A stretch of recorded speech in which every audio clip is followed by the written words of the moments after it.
When shots rang out at the baseball field where Republican lawmakers were practicing, Representative Bill Johnson of Ohio said afterwards it was perhaps an act of God that prevented it from being a massacre. Hello and welcome to A Spirited Debate. I'm Lauren Green. We're still reeling in shock to the shooting at the baseball diamond in Alexandria, Virginia that targeted Republican lawmakers. House Majority Whip Steve Scalise was shot in the hip and is still recovering, but everyone is pretty certain that it could have been much worse. But did God intervene?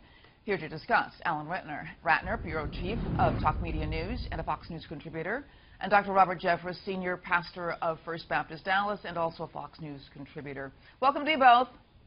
Thank you. Thank you. Okay, Dr. Jeffress, do you believe that the survival of so many was an act of God?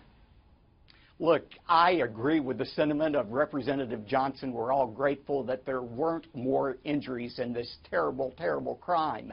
I think it gets tricky when you try to point out exactly how God was working.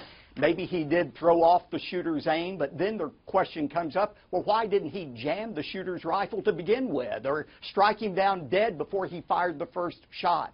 I think what we can say with absolute certainty is God is all-loving, He's all-powerful, He is working out a plan, even though we can't always see what that plan is. And while God never is the author of evil, He can take the evil of men and use it for His ultimate purpose. And the great illustration of that is the death of His own Son. That was a horrible crime and injustice, but God used the evil intentions of those who crucified Him to bring about His ultimate plan of salvation.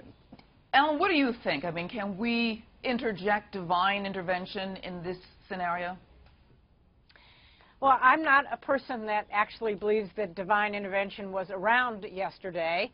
I actually think, and I know this is very radical, I like a book called The Anatomy of Violence. I don't agree with its last chapter, but I like the book.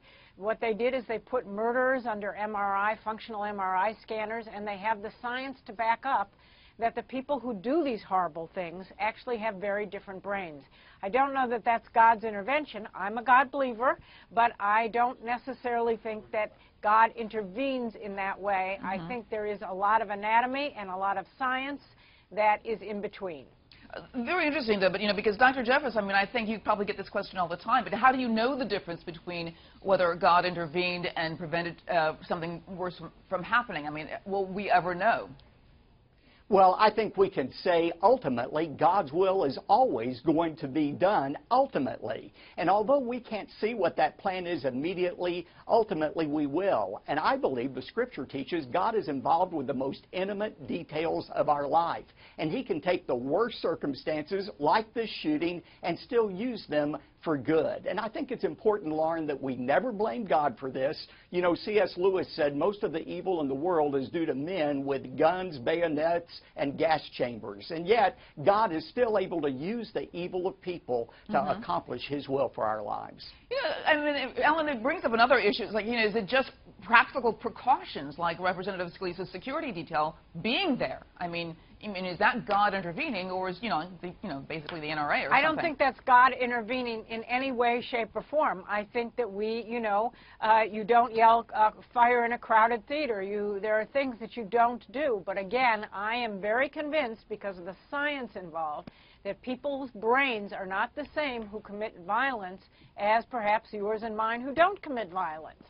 Then you don't believe there's evil, then, because you can always blame, the science of it.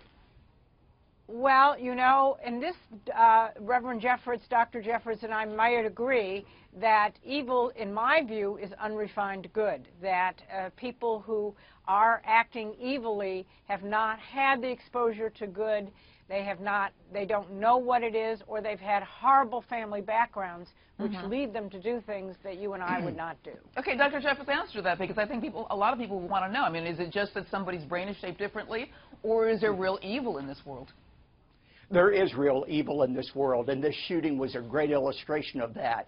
And look, evil ultimately is rebellion against God. And while evil is running rampant in the world right now, it won't do so forever. And the hope of Christianity is that one day Jesus Christ is returning and will forever conquer evil in the world. And that's the hope that we have. Okay, and Ellen, I'm going to give you the last word here.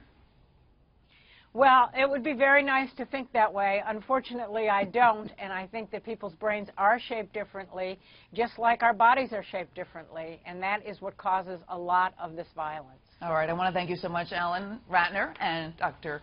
Robert Jeffress. Thanks for being on the Spirited Debate. Thank you. And please check out my new book, Lighthouse Faith, God as a Living Reality in a World Immersed in Fog. And for more news headlines, go to foxnews.com. I'm Lauren Green, and thanks for watching.